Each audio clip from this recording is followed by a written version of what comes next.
বাজার করে নিয়ে আসলাম, সমস্ত বাজার দোকান, এখন ঢালবো। তরমুজ একটা গোটা আনিনি, তরমুজ অর্ধেক করে নিয়ে এসেছি, কারণ অনেক তরমুজ খাওয়া হচ্ছে প্রত্যেকদিন সকালবেলা। খালি পেটে পেঁপে তরমুজ এইসবই বেশিরভাগ খাওয়া হয়।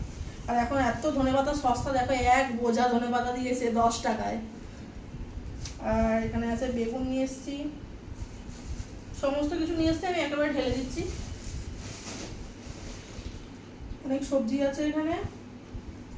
আর এখানে নিমন্ত্রণ করেছি, ওর জন্য চাল আছে, আরও রেশনের অনেক জিনিস রয়েছে, এই সোয়াবিন এই সমস্ত। এটাই মুদিখানা আছে। আর এটাই মানে তোমার সবজি এনেছি, ভেজিটেবল ট্রেতে এখন অনেক সবজি ঠাসা আছে, সেগুলোকে খাওয়া হয়নি, তাও এনে রাখলাম, কারণ বাজার যাওয়ার আর সময় হবে না। আমি থাকছি না কাল থেকে বাড়িতে, যদি থাকি তাহলে আপডেট পাবে, নাহলে বাইরে গেলে বাইরের আপডেট পাবে, বুঝছো। চলো, টাটা।